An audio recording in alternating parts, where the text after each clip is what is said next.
So, thank you, Jesus. At ano pa ba? Ang relo natin, 10:45 to 11. Verse 1, chapter 2. And it came to pass after this that David inquired of the Lord, saying, Shall I go up into any of the cities of Judah? No, nagtanong, ito ang isa sa magandang karakter ni David because every time na siya ay mayroong aksyon na gagawin, hindi niya nakakalimutang magkonsulta sa Diyos. Hindi niya nakakalimutang magtanong, Lord, aatake ba tayo o hindi? No, wag muna. Okay, sige, atake. Lord, saan? Lord, okay ba sa'yo to? No, ganon ang isang ugali ni David. And the Lord said unto him, Go up. No, ang sinasabi diyan, paano malaman ni David na ang Diyos ay sumasagot? Again, sabi diyan, they have the Urim and the Thummim. No, the light and truth. No, so sinasabi na pag yan, umiilaw yan, lumiliwanag, yun ang sagot ng Diyos. And David said, Whither shall I go up? And he said, Unto Hebron. No, doon sa Hebron, pumunta ka doon. Hebron was the capital of David for 7.5 years.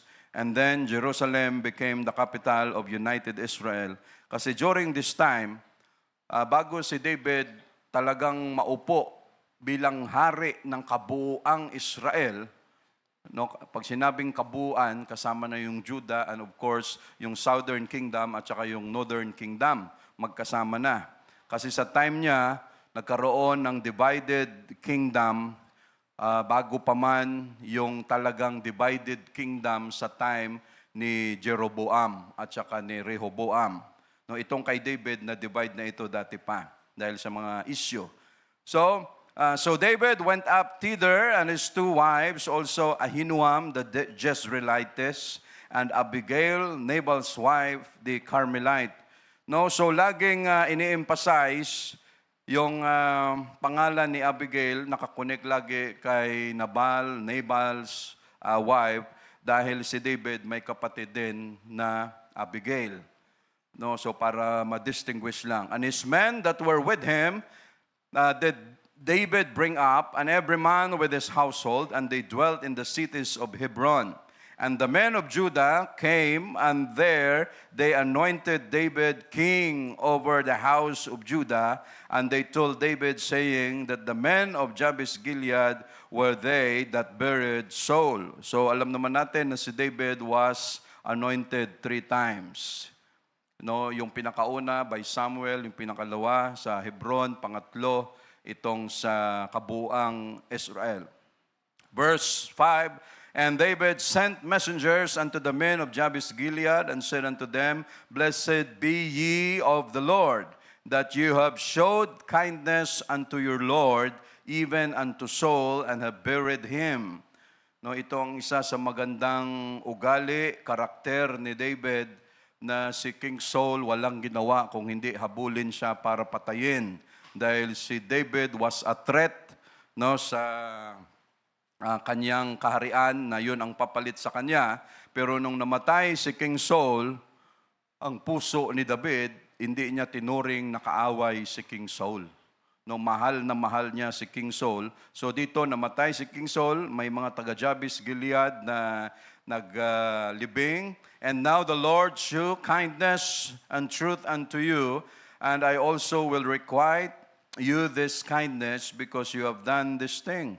No, dahil mabuti ang inyong ginawa, so kailangan lang na mapalitan. Now therefore, let your hands be strengthened and be valiant. Be ye valiant, for your master's soul is dead, and also the house of Judah have anointed me king over them. But Abner, the son of Ner, captain of Saul's host, si Abner, siya ay ang kapitan, ang commander-in-chief sa time ni Saul.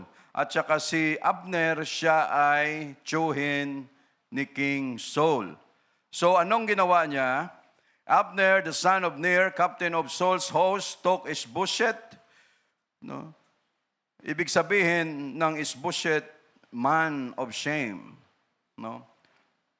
Pag sinabing Ish or Ishbaal, that is man o Baal. Bushet meaning shame. You know? So ano ang ginawa niya? He took Ishbosheth, the son of Saul, and brought him over Mahanaim. No, isa sa bunso or sa bunso, no, pinakabata na anak ni King Saul, and made him king over Gilead and over the Azurites and over Jezreel and over Ephraim and over Benjamin and over all Israel. Ishbosheth, Saul's son, was 40 years old when he began to reign over Israel and reigned 2 years. But the house of Judah followed David. So during this time was a divided kingdom. At ginawa niyang hari si Ishbosheth doon sa kabilang kingdom dahil of course it was a threat to Abner na pag nabuo ang kaharian ng Israel bilang commander-in-chief, pwede siyang matanggal sa kanyang pwesto, mawawalan siya ng kapangyarihan, ng power. So ginawa niya ito para ma-maintain ang kanyang pagiging commander-in-chief sa mga army. And at that time that David was king in Hebron over the house of Judah was 7 years and 6 months. Ganon katagal. 7 years and 6 months ang inantay ni David para ulit dito mabuo ang kaharian. Kung tutuusin, pwedeng gawin ni David na ipapatay si Abner para mabuo na ang kaharian. Pero ibang klase si David, mga kapatid, because the steps of a good man are ordered by the Lord. Hindi siya nagmamadali. Lahat ng tingin ni David, bakit may sagabal? Lord, sigurado kamay mo ang kumikilos dito. Lord, sigurado ikaw ang gumawa ng paraan nito, bakit may sagabal na naman dito? No, si David marunong tumutulo yung pawis ko, pasensya na. No?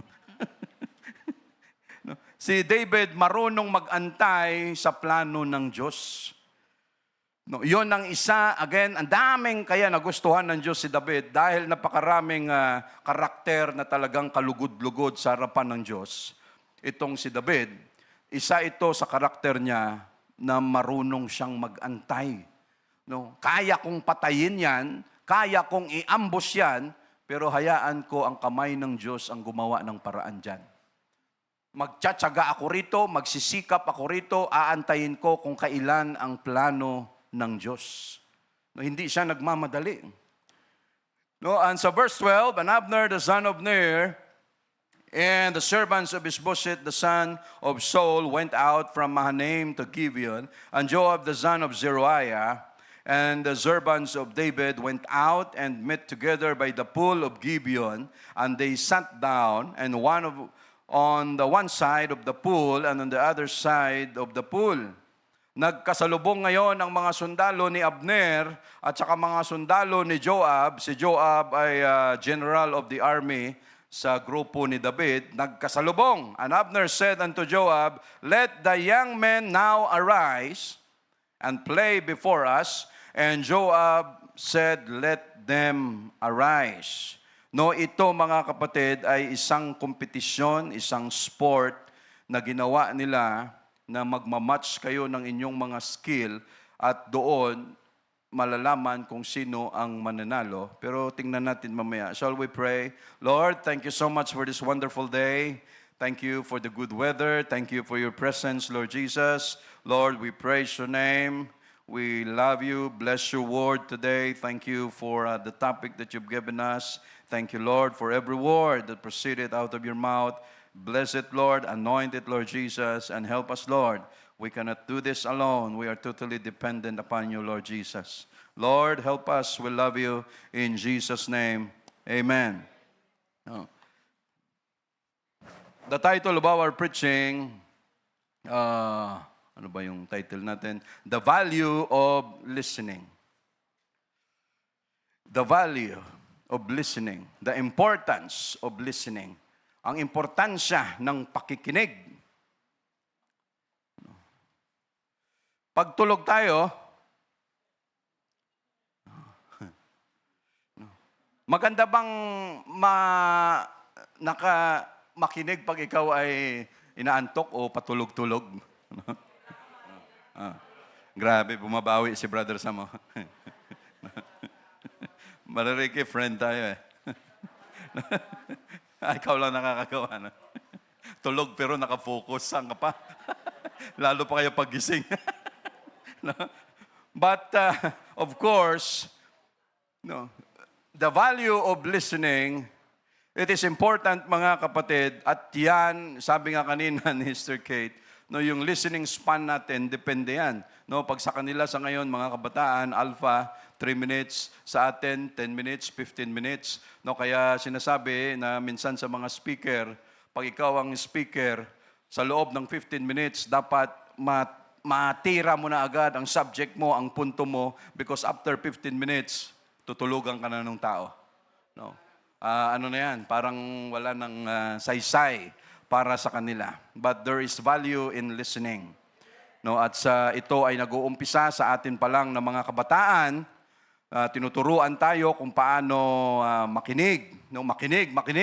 Yung mga teachers natin, walang gagawin yan. Dito man sa loob o sa eskwelahan, mga teachers natin. No, class, listen. No, hindi ka pa nagsasawa, Sister Nancy, sa mga teachers natin, no, Sister Donna, Sister Simon. Class, listen. No, talaga namang lahat ng paraan para makuha mo lang yung kanilang atensyon because mayroon kang bagay na importante na dapat nilang mapakinggan at dapat nilang sundin. No, there's value in listening. So what happened mga kapatid,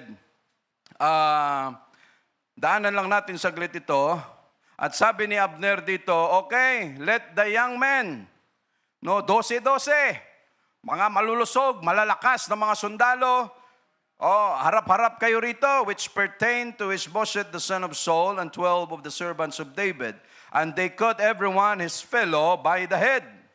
Harap-harap sila doon, hawakan sila ng mga ulo, no? Tapos ano ang ginawa nila? And thrust his own sword in his fellow's side. No? Hawakan ganyan. Sinong matapang? Ano? Walang lumalabas.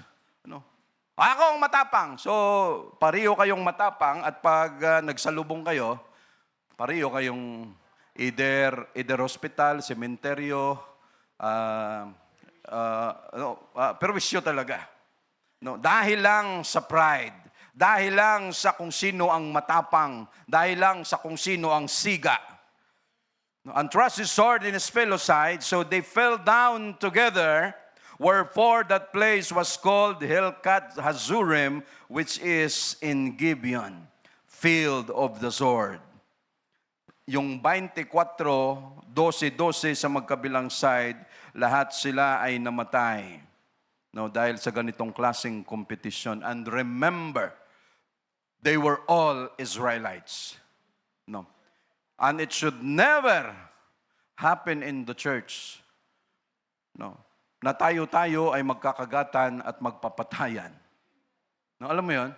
No, of course, andyan ang samaan ng loob.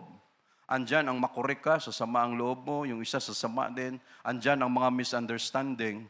But never na dumarating sa punto na magharap tayo pareho, brother and sister, tapos may pareho tayong panaksak at pareho tayong magpatayan. It should never happen in church. No, and it will never happen.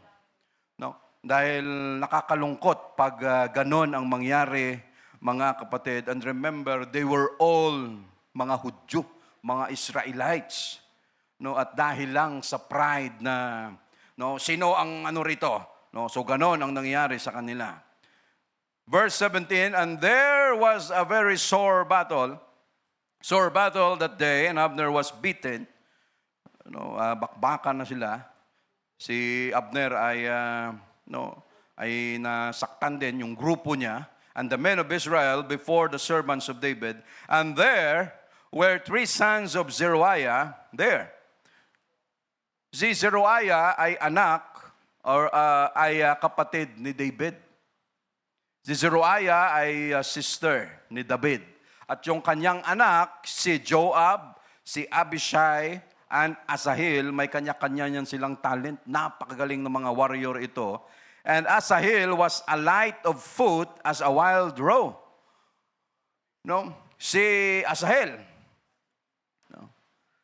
So remember, pag binasa natin itong Biblia, lahat ito magkakamag-anak. Sa side ni Saul, magkakamag-anak. Sa side ni David, lahat magkakamag-anak. Si David, tiyuhin nila. Yung mga tauhan ni David, lahat yun ay mga pamangkin niya rin. Pero magagaling din. So ang isa dito, si Asahel. Asahel was as light of foot as a wild roe. No. Si Asahel ay parang si Bolt, si Usain Bolt, yung dating Jamaican runner. Usain Bolt. Yeah. No. Pero retired na siya. Pag tumakbo ng 100 meters, wala pang 10 seconds yun. No, 9.6 seconds, 100 meters, kaya niyang takbuhin yan. No, tayo, hindi pa nakaalis sa upuan. No? Ilang segundo na. No? Pero siya, ganong kabilis. Just like Asahel was as a light of foot, no, napakagaan ng paa ni Asahel, kagaya ng isang mailap na usa. Alam mo yung mga gazelle dyan sa pag tumakbo yan, talaga namang napakabilis. Tapos pag lumiko yan, talagang hindi mo mahuli-huli. But before that, mga kapatid, mga bago tayong mga information. Sa United Kingdom, mayroong isang pastor, ang pangalan niya si Pastor Clive Johnston. Anong sabi dito? Has been convicted under the UK buffer zone laws after preaching near a hospital dormitory facility. No? Or near a hospital abortion facility. Doon sa UK. Siya ay nakonvict, ibig sabihin nakulong, napatunayan na may kasalanan dahil nag-preach siya doon sa area na hindi dapat siya mag-preach o magkaroon ng activity about the Word of God. No, just remember, according to reports, Johnston reference, thank you, Brother Roman. Ang reference na dito, John 3:16, during an outdoor Sunday service held within a restricted zone, authorities argued that gathering violated laws designed to limit certain activities near abortion clinics. No, so dahil doon siya nag-preach at ang ginamit niya John 3:16, tapos malapit sa kung saan ang abortion sa kanila ay legal, tapos doon pa siya magpipreach. So siya pa ngayon ang may kasalanan dahil siya ay nag-preach doon. Ang sabi niya, this is a dark day for Christian freedom. Johnston said after the ruling, the buffer zone law is so broad that holding a Sunday service has been found to be a criminal offense. Just imagine, mga kapatid, na ngayon pag nag-share ka ng Word of God, kung pwede palang hulihin ka kaagad. No? Ibang klase ito.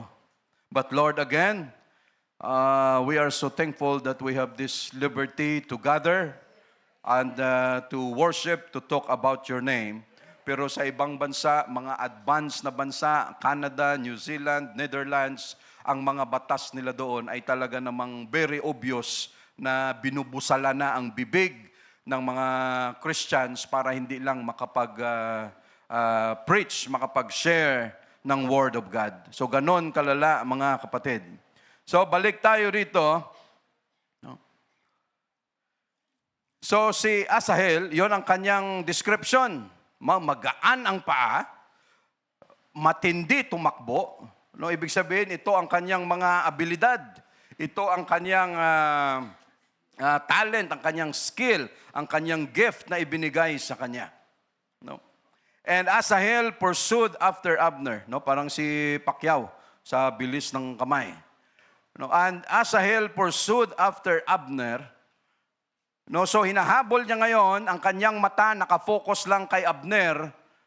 No, habang tumatakbo sila pareho, Abner was a valiant man, a veteran in war, an experience, no, mahaba, malalim ang kanyang experience pagdating sa giyera. Si Asahel naman was a very young man, a promising young man. Andun lahat ng talento pagdating sa giyera, but no experience at all. No? Kaya sa ating mga kabataan, knowledge, talino na nakuha natin sa eskwelahan, it's not enough. No, hindi pa yan sapat. No, we need wisdom. No, we need understanding deeper. No, and one thing kailangan natin ay yung value kung paano makinig. So, ang tutok ni Asahel ay habulin si Abner at pag napatay ko si Abner dito, akin ang trophy, ako ang sikat, ako ang bida, mapag-isa na ang Israel sa ngayon. Doon lang siya nakafocus, and in going, he turned not to the right hand nor to the left from following Abner. Nakafocus. Habulan silang dalawa. No, tapos wala yung kanyang mata andun lang habang nagbabakbakan lahat, basta yung kanyang mata andun lang. Then Abner looked behind him and said, "Art thou Asahel?" No, habang tumatakbo, "Ikaw ba si Abner o si Asahel?" No. Sabi ni Asahel, "Ako." Ano, habang may dalang espada. No, dati naranasan namin ni Mama yan. No, madalas nung kabataan namin. Yung isa kong kapatid, tatakbo doon sa main road. May daladalang, may daladalang itak. No? Gumaganoon, sino matapang dito? No? Ako naman, may 2x2 na dala. No? Sumusunod sa kanya. May nahabol siya, hinahabol ko siya. No? Tapos si Mama naman, ay! Maya-maya, tumba na naman. No? tumba, hinihimatay sa nervyos. Kaya sanay sa himatay. No? Takbong ganun. Paghabol, sabi ng kuya ko, "Oh Sam, samahan mo ako? Ba't mo ko hinahabol? No, habulin natin." Sabi ko, "Hindi. Pag hindi ka tumigil, ihampas ko to sa mukha mo." No. Sabi niya, "Ganun ba? Akala mo yung kalaban mo ang hinahabol ko? Hindi, ikaw. Pag hindi ka tumigil, ikaw ang dudus-pordusin ko." No. Sabi niya, "Ganun ba? Sige, uwi na lang tayo." No. Uwi kami. No. Psychology. No, minsan lalabas. Ganun. Sinong rito? Nagsawa na kami. Ganun ha? Okay. Labas ka doon! Labas ng gate. No. Hindi mo ako samahan? Hindi! Sawa na kami sa'yo! No. Labas ka doon! Pag namatay ka, ilibing! Ganun ba? Sige, tulog na lang ako ha. No. Di natulog. Sabi ko, sawa na kami. No. Kakatakbo, kakahabol. No, ikaw naman magpapahabol na parang, mahal na mahal nila ako, hinahabol ako. Sabi ko, hindi, nasawa na kami. No, andyan ka na, kung gusto mo, mamaya ilibing ka na lang namin para matapos na, sige, tulog. Di natulog. Sabi ko, wala. Bugbog na tayo sa nervyos nito, tatakbuhan. Nasa main road kami. No, then Abner looked behind him and said, "Art thou Asahel?" And he answered, "I am." Ako. No. Imagine the veteran and the neophyte. Ano ang mayroon sa veteran? May nakilala ako dati, nung andun pa ako sa lumang trabaho namin ni Sister Grace. Mayroon akong nakilalang isang pa-retired na army, sundalo. Sabi niya, "To, Ilonggo Sabi niya, "To, alam mo, yung mga galing ng PMA, na mga namamatay kaagad sa bakbakan. No? Because they were very zealous, they were very excited, no, na makipagbakbakan, makipagpatayan kaagad. Ano ang nangyayari? Sila ang namamatay kaagad. No, dahil ang alam lang nila yung theory na mayroon sa eskwelahan. So pagdating doon, ako ang tinyente nyo rito, kayo mga subordinates ko, kahit mga pa-retired na kayo, paalis na kayo ng serbisyo, ako susundin nyo dahil alam ko yan lahat. Galing yan sa eskwelahan namin, 4 years ako nag-aral dyan, tinyente, opisyal ako kaagad. Lusob! Hindi, patay. No? Ang sabi niya sa akin, ang alam lang nila kung ano ang alam nila sa eskwelahan, pero yung tunay na bakbakan, wala silang kamuang-muang. Hindi nila alam kung kailan magtago, kung kailan lulusob, kung kailan aatake, wala silang alam. Sabi niya, kaya ako tumagal sa serbisyo, bakbakan sa Mindanao, dahil natuto na kami kung kailan umatake. Hindi ko lang siya mabiro, baka tago naman o kayo ng tago. Kaya hindi kayo tinatamaan. No? Tapos paglabas, hero, salang ang buhay. Yung pala, yung pala hindi talaga nakipaglaban. Medal of Valor. No? Ganon. Wala namang record na yung pala nagtago lang. No? But again, yon ang mga diferensya, mga kapatid. So, and Abner said unto him, turn thee aside to thy right hand or to the left. Sabi niya, lumiko ka na, wag mo na akong habulin. No, maghanap ka na ng ibang mapapatay dyan. Why, mga kapatid? Because Abner, the veteran and experience, alam niya ang weight, ang bigat, pag siya nakapatay ng kanyang kapwa sundalo na kalahi niya. No, bilang isang veterano sa bakbakan, alam niya ang pakiramdam na yon. At hindi niya kayang gawin ito kay Asahel. No, turn thee aside to thy right hand or to the left, and lay thee hold on one of the young men, and take thee his armor. But Asahel would not turn aside from following of him. Matigas ang ulo ni Asahel. Kaya kitang habulin. No, alam mo naman kung paano ako tumakbo sa bilis ko, hindi mo ako matatamaan. No, sa galing ko, sa abilidad ko, kaya kitang iwasan dahil napakabilis ko. No. Ikaw na magaling, kaya kang talunin ng isang veterano. Why? Because of experience. No. Hindi uobra, mga kapatid. No, alam niyo sa China, no, may isang, sigurado, may papakita naman siguro si Brother Roman dyan. Kaya kino-confirm ni Brother Roman kung totoo yung mga sinasabi ko rito. No? Hindi tayo gumagawa-gawa ng kwento dito. But there was an elderly woman in China. Ito, mga kapatid, went viral after arriving at her dishwashing job. Remember, arriving after his dishwashing job, yun ang kanyang papel doon sa store, tagahugas ng mga pinagkainan doon sa lababo. Pupunta siya sa kanyang trabaho in a Bentley. No, alam mo yung Bentley, yung kotse? A Bentley worth $400,000.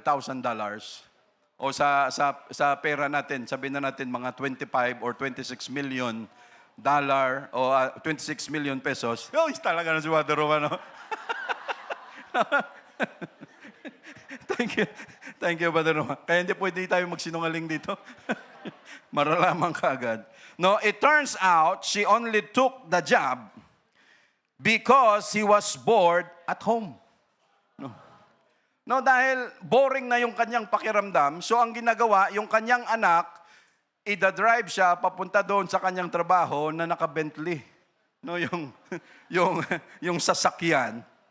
No, comes from a wealthy family and is often driven by the restaurant or to the restaurant by her daughter in the luxury Bentley. Despite her wealth, she chooses to work at local restaurant because she enjoys staying busy. No, kaya itong mga senior citizens natin, mga magulang natin, wag na natin silang kontrahin. No, pag sila laging busy sa lakad, sa gala, sa may ginagawa, hayaan natin sila. No, why? Yon ang nagpapalakas sa kanila. No. Kaya pag gusto rin nilang gumala, tuloy na lang. No? Why, mga kapatid? Sa edad nila, pag, nay, dapat nakarelax ka na lang, paupo-upo, mabilis silang magkasakit. No, dahil yon ang nagpapatibay sa may mga senior, sa mga seniors na lagi silang kumikilos. Pag ano mo yan, at saka, no, kagaya nito, because she enjoys staying busy and feels uneasy if she spends her days at home without activity. No, she works not for money, but for the sense of purpose. No, ganun talaga siguro.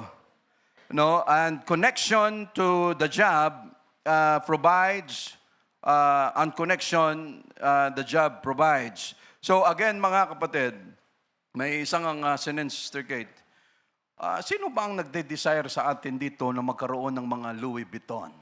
No? YSL, mga Saint Laurent ba yan? No? Yves Saint Laurent. Magkaroon ng mga Christian Dior, magkaroon ng mga Hermes. No, why, mga kapatid? No, Chanel, bibili ka, isang piraso na yan, magkano? Tapos, lalagyan ng brand galing sa France, sa Europe. No? Ang kanilang costing, $350, ibibenta nila ng $2,000, ng $250, $1,000. And then tayo naman, ang sabi nga doon, they were selling that to the poor. No, hindi sa mayayaman. No, yon ang kanilang kliyente, hindi mayaman. Because those that are rich will not buy those things. No, because the rich ay yung talagang mayaman, hindi nila kailangan ng title. No? Hindi nila kailangan ng social status na pag ikaw nagkaroon ng LV bag, ng Christian Dior, mga Hermes, parang pasok ka sa socialite na, no, para kang, ay ako, inyo na ako, yung talagang mayaman, hindi nila kailangan yan. No, because they were not concerned pagtungkol lang, no, sa mga bagay na yan. Mark Zuckerberg. No? Every time makita mo si Mark Zuckerberg, nung kailan lang nagkita kami noon. No? Sabi ko sa kanya, naka-t-shirt ka na lang naman ulit, tapos naka-jeans, wala na bang iba? No? Sabi niya, kahit naka-jeans lang ako, yun lang ang ano ko sa bahay eh. No? Para pagtingin ko sa closet ko, ang bilis na, wala ka nang iisipin pa, naka-chinelas lang, naka-jeans, simple lang, kanyang misis ganun din. Hindi nila kailangan ng entitlement. No, why? Sawa na yan sila dyan. At saka, ano pang kailangan nilang i-prove? No, so that is why, sa part naman natin, pag nakaipon talaga ako, no, bili talaga ako ng Louis Vuitton na yan. Kasi, no, tapos, mga ngamuti ka sa kakabayad sa credit card kasi hindi mo alam kung paano bayaran yan. Pero pagdating mo doon, no, i-post mo lang doon sa Facebook mo dahil ang isip mo, pag ito nakita ng kamag-anak ko, nung shipping nila, naka-arrive na talaga ako. Saan ka naka-arrive? Sa utang? No? Pag nakita ito ng mga college classmate ko, high school classmate ko, talaga naman yung inggit nila pag nakita nila ito. No? Sense of entitlement. No, lahat. Pero itong elderly woman sa China, hindi. Doon mo makita na ang pera, hindi rason para ikaw ay laging maging masaya. No, itong babae, hindi niya na alam eh. Sabi niya, ito pala ang kasiyahan, ano? Maghugas ng pinggan dito, may kausap ka na ibang tao, no? Tapos samantalang ang manager mo, magpapakahirap, bibili ng isang sasakyan na mahal para lang masabi, manager kasi ako eh. Kaya kailangan ganito yung kotse ko eh. No? Samantalang si Warren Buffett, no? Si Warren Buffett, no? Samantalang yung kanyang kotse na 1970s pa yata o 1980s model na Honda, hindi pa rin niya pinapalitan. No, dahil ano ang rason niya? Sabi niya, gumagana pa naman at saka nakakarating ako sa pinupuntahan ko. No? Si Steve Jobs. No? Ay bakit ganyan lang ang relo mo?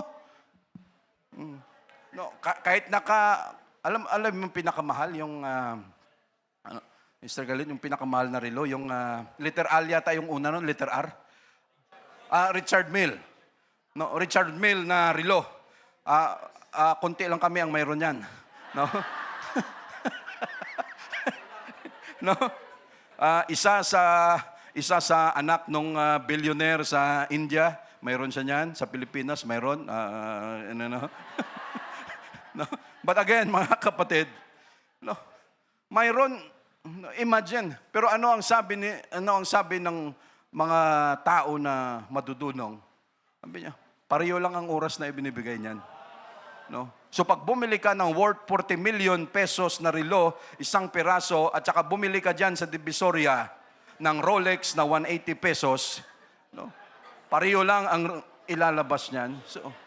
So ano ang wisdom, mga kapatid? No?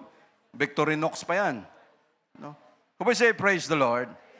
But what we are saying, mga kapatid, no, gusto lang natin na ang satisfaction, and one more thing, mayroon pang isang sumisikat na vlogger sa Taiwan.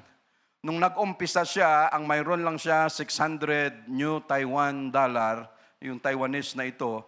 Doon siya nag-umpisa, 28 years old, sa kanyang pagsisikap, pati sa YouTube, sa Facebook, sumikat, no, gumaling dahil sa sobrang sikap niya. No, nakaipon siya ng milyones, pumasok sa real estate. Ang galing ng kanyang mga ginawa. Ang tulog niya na lang below 4 hours a day. Remember, sa sobrang sipag, sa sobrang kailangan kong makaahon, kailangan kong sumikat, kailangan kong kumita, no, lahat na lang sinasabihan na siya, magpahinga, matulog ka, mag-relax ka. Hindi, kailangan ganito para ng gusto. Makaipon, ng kayamanan. Ano ang nangyari? Di namatay. No, ikaw ba naman? No, ang tulog mo, wala pang 4 na oras kada araw, ano ang mangyari? Hindi, kaya ko yan, brother. Bata pa ako eh. No, kayang-kaya ko yan. No, Red Bull lang ang katapat niyan. No, tira ka ng tira ng Red Bull. Alam mo yung mga Blackpink na ito? Sina Lisa, sino to? Sila Jennie, sila updated, ano? Sila Rose. Sino ba tong isa? No, yung grupo ng Blackpink. No? Akalain mo, pag nag-perform sila, hyper na. Kasi may pinakita dyan sa parang pasilip lang. Hyper na hyper sila. Yung pala, mga tinitira, Red Bull. No? Talagang energy drink. No? Kaya pag nag-perform na, talaga namang akala mo, may mga in-can ng mga Red Bull. No? Ang tinitira. But again, mga kapatid, ano ang nangyari dito? Mabilisan na natin ito. And Abner said again sa verse 22, said again to Asahel, turn thee aside from following me. No, sabi niya, lumiko ka na, wag mo na akong habulin dito.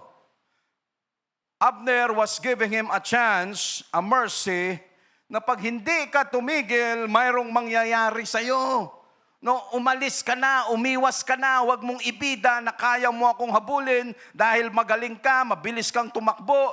Akala mo may abilidad ka na. Sa isip mo lang yan. Sa ating mga kabataan, for our young people, let us learn the value of listening. Hindi isa sapat ang talino na mayroon tayo na galing sa eskwelahan kung hindi tayo marunong makinig. Hindi tayo marunong umupo, nay, tay, ma'am, sir, brother, sister, ano po yun? Hindi isa sapat kung anuman ang talento na mayroon tayo without wisdom kung paano i-applyan. And it is much better to listen to those who are wise, to those who are veterans, to those who are experienced pagdating sa buhay. No? Dahil kung yan lang ang paiiralin natin, hindi ibig sabihin kung matalino tayo, hindi ibig sabihin pag magaling ka na, hindi ibig sabihin pag kaya mo na, ay hindi ka na marunong makinig. No? The more that we must listen, mga kapatid. So what happened? No, wherefore, should I smite thee to the ground? No, sabi ni Abner, how then should I hold up my face to Joab, your brother? Sabi niya, pag hindi ka tumigil, ay talagang kung sa ano ba, matutumba ka talaga. No, gagawin ko ba sa iyo yan?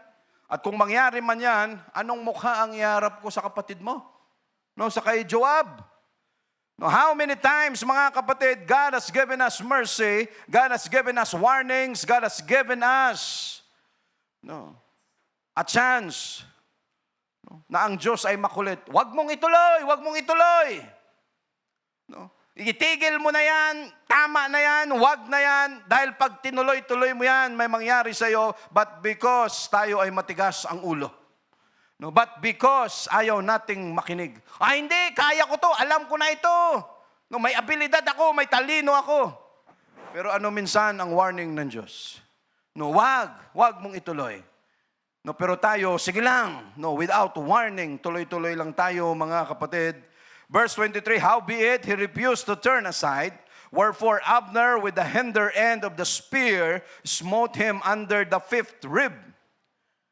No, ang sabi nga dyan ng iba, under the 5th rib, that the spear came out behind him, and he fell down there and died in the same place. And it came to pass that as many as came to the place where Asahel fell down and died stood still. No. Ang ginamit pa ni Abner bilang isang experience because ayaw niya nasaktan at patayin. Hindi niya talaga intensyon na patayin si Asahel, ngunit si Asahel ay makulit, hindi nakikinig, matigas ang ulo, ito ang sayo. Pero ang ginamit niya, ang bandang hinder part, yung black na part, yung mapurol na part ng espada, yun ang ginamit niya, hindi yung pinakatalagang kabuang talim. Dahil talagang hindi niya intensyon na patayin at talagang tudasin si Asahel, dahil naintindihan niya again kung ano ang bigat para patayin ang kanyang kasama. But because matigas ang ulo ng young people na si Asahel, hindi, kaya ko yan, mabilis ako, pag gumanong ka, maiwasan kita. Eh, anong nangyari? Pak to the 5th rib. Ano ibig sabihin ng 5th rib turning? Kasi ang sabi sa Biblia, no, pag tinamaan ka niyan, parang kagaya ng tinamaan ka sa puso mismo. No, na talagang vital, tudas ka pag ganun. Kaya yung mga assassins, andyan, kagaya ni Abner, pinatay din siya ni Joab, and to the 5th rib din, yung bang pagtama, isang tama lang, tudas ka kaagad kasi yung flow ng dugo dyan, tapos kaagad. No. Mabigat ang tama, mga kapatid. So what happened? Punta muna tayo sa Proverbs chapter 15. Proverbs 15 verse 31 and 32. 15 verse 31. The ear that heareth the reproof of life abideth among the wise.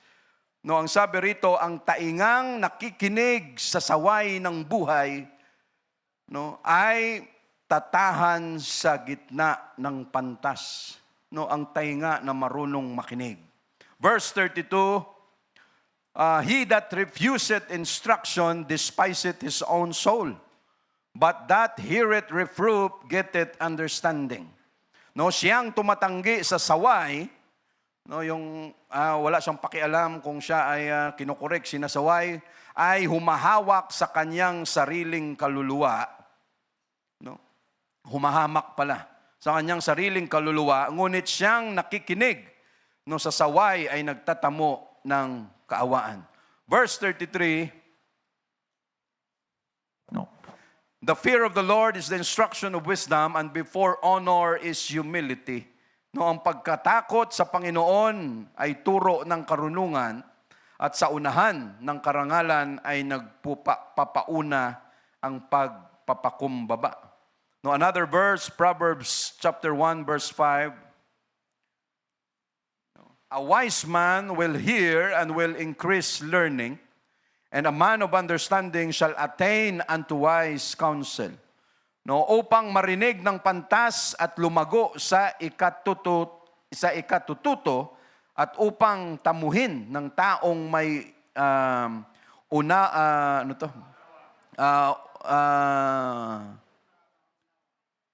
pangunawang magaling na may attain unto wise counsel. No, magaling na payo. Paano tayo natututo, mga kapatid? Paano nagiging matalino tayo? No, by listening. No, sa pamamagitan ng pakikinig, hindi sa pamamagitan ang may karapatang magtok ng magtok, walang iba kung yung mga tao na nauna sa atin. No, because they have the wisdom. No, the wisdom of the wise or the old is in their gray hair. No, but the glory of the young men is in their strength.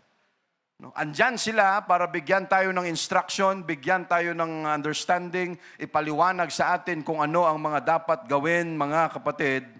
Yon ang kanilang trabaho, at ang trabaho natin, no, sa atin ng mga anak, paulit-ulit tayo, no, hindi madali na mag-alaga ng mga anak, no, kaya hindi pwedeng patamad-tamad din tayo, mga kapatid. Every time may issue, anak, upo ka rito. No, pag upo, okay. No, usap tayo. No, ano ang dapat gawin? No? Very busy mga kapatid. No? Sa mga estudyante natin, no, ang trabaho natin mag-aral. No, huwag tayong magmadaling mag-boyfriend, girlfriend. No, dahil makakaantayan. No, kalma lang, relax lang. No, huwag magmadali. No, at sa mga kabataan natin, kanina nagwo-worship tayo. Again, when you worship, worship. No, mag-focus sa worship. No, kasi kami nandito sa pulpit, pansin na pansin namin, again, no, may umiidlip, may natutulog. No? No, sa mga kabataan natin, may dito, mayroon dyan, pero yung mga mata nila, parehong nagtitinginan at magtatawanan. We are worshiping our God. Again, wag ninyong gawin yan. Hindi ko alam kung ano ang pinagtitinginan ninyo at saka magtatawanan kayo while we are worshiping. No? Maintindihan namin kung kaedad nyo lang sila Azrael, sila Ethan, sila Brother Kurt. No? Pero ano na kayo? Andito na kayo sa age na yan. No? Again, itigil nyo yung ganong style, ha? No? Mag-focus sa worship. Kasi alangan naman nalalapitan pa namin pa kayo dyan at worship, no, hindi na dapat yon. So again, kayo na lang ang gumawa niyan, mga kapatid. No? Say praise the Lord. No, ito, konti na lang. Proverbs 16:5. Proverbs 16:5.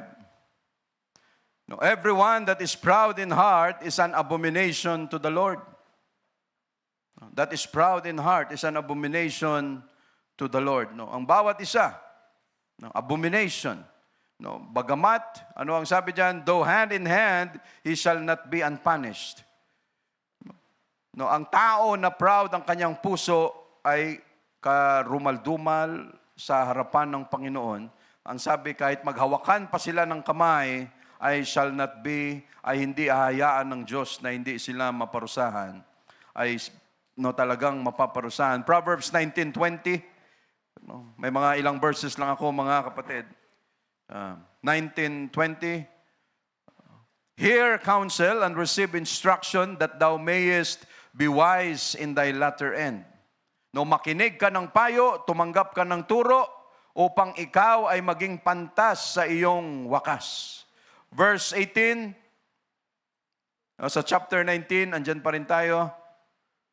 Chasten thy son while there is hope, and let not thy soul spare for his crying. Sa verse 18 na ito, ang sabi diyan, parusahan mo ang iyong anak, dangang may pag-asa, at huwag mong ilagak ang iyong puso sa kanyang ikakapahamak. Ibig sabihin, hanggat hindi pa matigas ang ulo ng ating mga anak, disiplinahin natin. No, hanggat kaya pa, mga kapatid, gawin natin, ang sabi nga kanina sa klase natin nung umaga, ang disiplina sa ngayon ay hindi na yung kagaya nung time natin, no, na ang sabi nga nila, brother, bakit hindi kayo nade-depress yung mga edad daw natin, Brother Roland? Nade-depress ka ba? Hindi naman, ano? No, kayo, mayroon na ba kayong ganon? No, wala eh. Sabi nga nila, paano kami made-depress? Yung aming palabas dati, no, sina Rambo, no, sila Terminator, no, sila Jean-Claude Van Damme, no, lahat mararahas, no, yung mga gera na yan, lahat, mga Jackie Chan, pagkatapos mo manood, paglabas mo ng bahay, wah, no, mga akala mo si Jackie Chan ka na rin, no, why?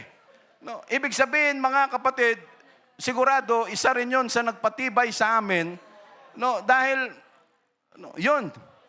Pero sa ngayon, Korean drama? No, lahat ng mga kaartihan, mga kapatid, no. Kaya siguro matibay yung panahon din namin. But again, pagdating sa punishment, always, hindi, sa mga train up a child in the way he should go, so sabi nga kanina, every day, tuloy-tuloy, pagising pa lang, until the going down of the sun, sa pagtulog, lahat, iniisa-isa natin yan. Hindi madali ang trabaho natin as parents. No, pero sa pagdisiplina, hindi naman natin kinukuhanan ng 2x2, tapos sa pag hindi ka sumunod, 2x2 ang katapat mo. Hindi ganon, mga kapatid. No, why? Hanggat hindi pa matigas ang kanilang, ang puso ng ating mga anak, disiplinahin na natin. Again, not for cruel punishment, but against cruel kindness that destroys our child. Alam mo yung, dahil mahal mo ang anak mo, ayaw mong umiyak, so lahat ng gusto niya, pagbibigyan mo, until such time, anong sabi dyan? It is better for him to cry now from strict punishment na hindi niya ikakamatay, but for disciplinary action, than for you to cry later. Ano ang nangyayari? Ganun. Dahil yung mga bata, hindi naayos ng gusto, darating ang panahon na yung mga bata, hindi na sila ang umiiyak, kundi sino? Yung mga magulang. Umiiyak na sila dahil sa hindi na nila alam ang gagawin kung paano titino pa yung kanilang mga anak. Train up. Malaki ang problema natin, mga kapatid. Malaki ang ating trabaho. Balik tayo dito, mga kapatid.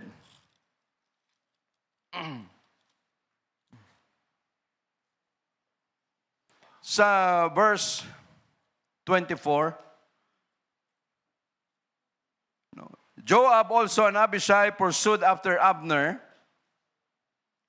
and the sun went down when they were come to the hill of Ammah, that lieth before Giah by the way of the wilderness of Gibeon. So paano nag-end ito, mga kapatid? Again, Asahel was a young man, porsigido, hat na hat sa labanan sa giyera, gusto agad manalo, believe in his talent, sobrang bilis tumakbo, his speed was his greatest asset. Yung kanyang bilis. Bilang isa sa pinakamalakas na warrior ni David, army niya, but his gift, his talent became his trap. Pag hindi tayo, yan ang problema natin na pag tayo bata-bata pa, lalo na pagdating mula mga 15, 16, may katigasan na ang ating ulo, akala natin parang kaya na natin, sumasagot na tayo sa ating mga magulang dahil parang ganon ang takbo ng ating mga hormones na para bang kaya na natin, rebellious age, at pag hindi naagapan, na ituwid, pwedeng madala hanggat sa ang bata ay masira. Again, his gift, his talent became his trap. He was warned twice but rejected it. Walang plano si Abner na patayin siya. Walang plano ang Diyos na parusahan tayo, mga kapatid, sa kung anumang mga bagay ang ginagawa natin na hindi maganda. How many times ang Diyos natin, ilang beses siyang nagwa-warn, pero tayo tuloy-tuloy lang. Lord, ayos to maganda to kahit sa mga plano natin sa buhay, minsan makulit yung mga leaders natin, mga teachers natin, ginaguide, ginagabayan tayo. Ay brother, wag mo na yan. Ay sister, wag mo na yan. Ano ang mas napifeel natin? Parang we felt offensive. Okay naman to bakit ayaw? Okay naman to bakit ayaw nila? Ganito. May ganon kang pakiramdam because what you saw ay kung ano lang ang mayroon ngayon. Pero yung mga nauna sa atin, nakita na yan nila na kung ano ang pwedeng mangyari. Pero tayo, ang Diyos na mismo nagsasabi, kalma lang, relax lang, huwag mo nang ituloy yan, hindi maganda yan. Pero tayo, hindi, sige lang, tuloy-tuloy lang, kaya ko ito. Mabilis ako, ganito lang, sige lang. So what happened? He was warned, not only once, but twice, but rejected it. Yon ang problema, mga kapatid, kung wala tayong tainga, wala tayong to listen, to hear, wala tayong time, subo lang tayo ng subo dahil akala natin, kaya natin. And then one day, what will happen? He ignored the wisdom of an experienced man and his momentum killed him. Ang kwento ko nga kanina, yung isang young people doon sa Taiwan na sobrang porsigido. Sa Pilipinas may nangyari na rin yan. Yung dati na vlogger din, yumaman na rin. Tuloy-tuloy lang yung momentum niya, napakabilis. Ang bilis ko yumaman. Kalma ka lang, relax ka lang, para kang mauubusan ng oras. Alam mo naman, pag young people ka, ganun ang pangarap mo eh. Pag nakatapos ka ng pag-aaral, Brother MJ, architect to be soon. No, sana nga. No. No. No. Sigurado, pangarap mo rin, pag nag-architect na ako, after 5 years, may 1 milyon na ako. No. No. Pero sa atin na nauna na, kaya ano ang gagawin mo ngayon, mga kabataan? Sige, lahat papasukin, lahat gagawin, lahat magsisikap para, kailangan maka-1 milyon na ako. Kasi yung iba kong kasamahan, grabe, may na-post na sila, nakabili na sila ng lupa, may bahay na, may kotse na. Ako wala pa rin, so ikaw, porsigido, sige, larga lang. Until such time, hindi mo alam, lahat pala yun ay pakitang tao lang nila. Pero ikaw, habol ng habol. No? Sino ang magsasabi sa'yo na hindi tama yon? Yung mga elders, yung mga nauna na. Why? Sa inyo po ba, after 5 years, nagkaroon ka ng 1 milyon kaagad, Sister Ellen? No? No? Ano ba, Sister Kate, nung nag-graduate siya, o sino man dito sa atin, Sister Melba, o sino pa man, nung nag-graduate ba kayo, after 5 years, may 1 milyon na kayo kaagad? No? Kasi ang sistema sa mundo, ganon. No? Kailangan magsumikap kaagad.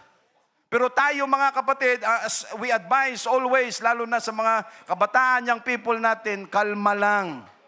No, trust the process, trust in the Lord with all your heart, relax lang, kalma lang, dumaan ka sa tamang proseso, wag habol ng habol, dahil pagdating sa dulo, bumigay ang katawan mo, bumigay ang iyong espiritu, dahil wala ka ng time sa Diyos, pagod ka na, ang kaluluwa at ang iyong laman ay nawala na rin sa harapan ng Panginoon.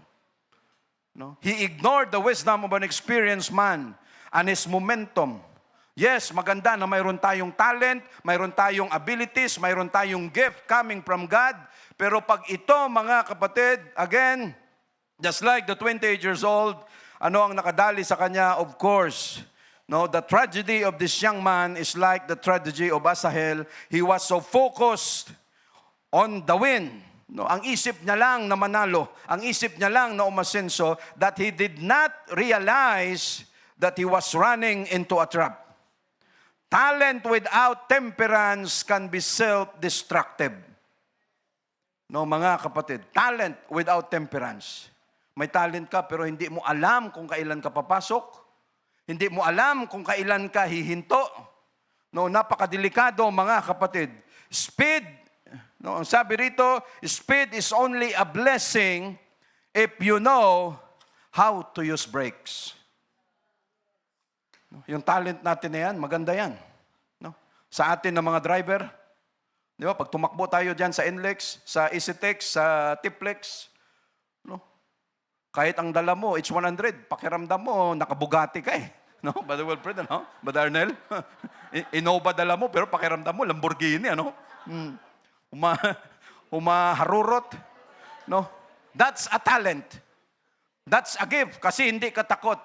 Pero ang tanong mga kapatid, we must know that talent, kung mayroon kang talino, alam mo kung saan dapat gamitin, kung paano mapakinabangan, and again, kung ang talent kagaya ni Hazael ay speed, you must also learn how to brake.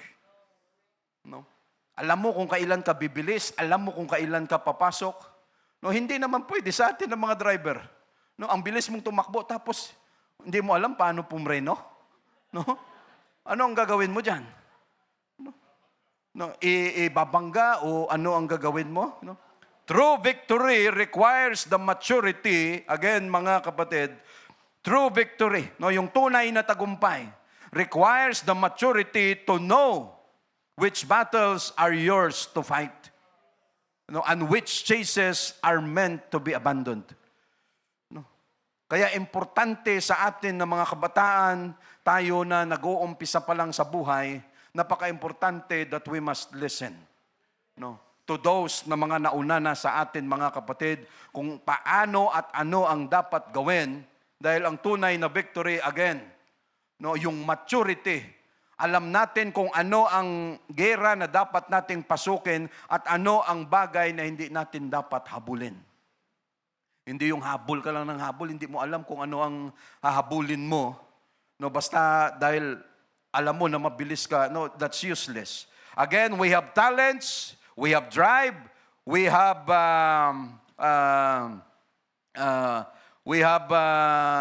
grabe. Hindi ko mabasa yung sulat ko. Sorry.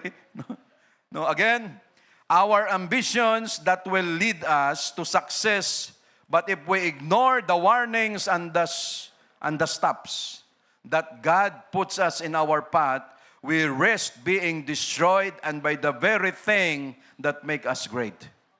No?